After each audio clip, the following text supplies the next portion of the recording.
रामकृष्ण हरी मंडळी, श्री ज्ञानेश्वर माऊलींच्या चरणी वंदन करून आजच्या या पवित्र व्हिडिओमध्ये आपण हरिपाठातील अत्यंत महत्त्वपूर्ण असा अभंग क्रमांक 7 पर्वताप्रमाणे पातक करणे याचे सखोल विवेचन ऐकणार आहोत। ज्ञानदेवानी या अभंगामध्ये भक्तीचं खऱ्या अर्थाने सामर्थ्य सांगितलं आहे।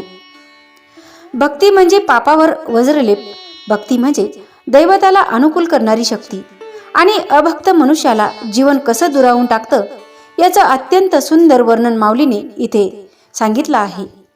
तर चला सर्व मन शांत करूया, माऊलींच्या शब्दामध्ये दडलेलं अध्ययन, अनुभूती आणि भक्तीचं महत्त्व समजून घेऊया।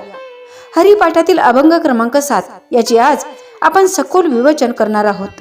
अहम ब्रह्मास्मी यांची अनुभूती घेण्यासाठी ज्ञान इंद्रिय, मन, बुद्धी यांच्या पलीकडे जाऊन स्वइच्छेने उत्कट निष्काम भक्ती व भगवंताचरणी संपूर्ण शरणागती पत्करावी लागते, तेव्हाच आत्मानुभूती होते। याचा बोध संत श्रेष्ठ श्री ज्ञानेश्वर महाराजांच्या या हरिपाठातून होतो। हरिपाठ अभंग क्रमांक 7 पर्वताप्रमाणे पातक करणे वज्रलेप होणे अभक्तासी, नाही ज्यासी भक्ती ते पतित अभक्त, हरिसिन भजत दैवहत, अनंत वाचाळ बरळती बरळ, त्या कैसा दयाळ पावे हरी। ज्ञानदेवाप्रमाण आत्मा हा निधान, सर्व गटी पूर्ण एक नांदे, ज्यांनी पर्वता समान मोठी पापे केले असून जे हरीच्या अंत्यतिक प्रेमरूपी भक्तीविषयी विन्मुख आहेत ते पतित अभक्त आहेत। त्यांचे ते पातक कोणत्याही अन्य उपायाने नष्ट होत नाही। जे हरिभक्ती करत नाहीत अशा अभक्ताकडून सतत लहान मोठी पापकर्मे घडत असतात, पण त्याचे परिमार्जन करावे असा विचार मनात येत नसल्याने ती पापे वज्रलेप होतात। नित्य साधना न केल्याने कर्मफळांचा डोंगर वाढतच जातो। हरिभक्ती करावी असे न वाटण्यामागे महत्त्वाचे कारण म्हणजे देहासक्ती होय। अशा व्यक्तींच्या विचारांची मजल इंद्रिय सुखापलीकडचे जातच नाही। जो हरीची प्रेम लक्षणा भक्ती करत नाही तो पतित अभक्त आहे। तो हरीचे भजन कसे करील? थोडक्यात भक्तीची 9 विधा रूपे पाहूयात। 9 विधा भक्ती म्हणजे बुद्धी योगात्मक म्हणजे श्रवण, स्मरण, कीर्तन। क्रियात्मक भक्ती म्हणजे पादसेवन, वंदन, अर्चन आणि भावात्मक भक्ती म्हणजे दास्य, सख्य, आत्मनिवेदन। ही 9 विधा भक्तीची रूपे आहेत। पण शरीर, मन, बुद्धी यांच्या माध्यमातून केली जाणारी 9 विधा भक्ती सोडून प्रेम लक्षणा भक्ती जवळ केली पाहिजे। प्रेम भावनेने त्याला आळवणे ही प्रेम लक्षणा भक्ती अनेक दारे ठोठावूनही हाती काहीच लागत नाही।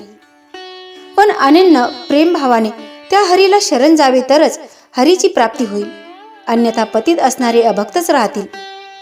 म्हणजे जे फक्त वाचाळ आहेत, झोपेत बरळल्यासारखे बडबड करतात, त्यांना हरीची प्राप्ती कशी बरं होईल? आस्तिक वाचाळांनी अनेक धर्मग्रंथ वाचलेले असले तरीही साधना उपासना करत नसल्याने भगवंताविषयीच्या अनुभवापासून ते अनभिज्ञच असतात। नास्तिक वाचाळ तर स्वतः भोगात मग्न राहून देवधर्माची कुचेष्टा करण्यात मग्न असतात। हरिनाम घेण्याचा विचारही त्यांच्या मनाला शिवत नाही।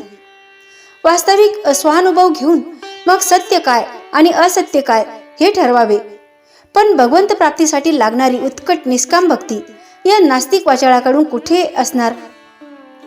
एक मात्र खरे की येथे शुद्ध आचरण असणारा नास्तिकही त्याच्या नीतिमत्ता व पवित्र आचरणाच्या जोरावर तरून जातो, पण आस्तिक वाचाळ मात्र आहे तिथेच बडबडत राहतो।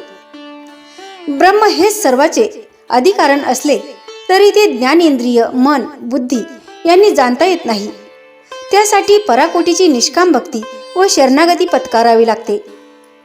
क्रियेविना वाचाळता व्यर्थ आहे। नुसतीच बडबड करत राहिलात की प्रेमाने हरिनाम घ्या, हरिनाम घ्या, तर अनुभव येणार आहे का? किचनमध्ये पोळ्या होऊ देत असे फक्त म्हणून होणार आहेत का? आणि क्रियाही कशी हवी?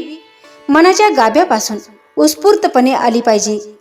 अगदी सोपे आहे हो।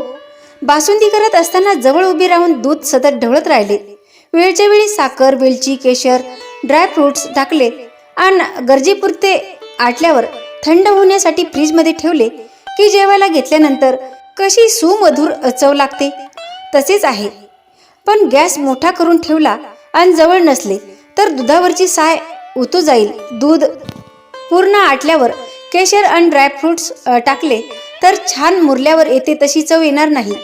यासाठीच हरीच्या रंगात केशरासारखे रंगून जा आणि मग हरीच्या सानिध्याचा अनुभव आल्याशिवाय राहणारच नाही.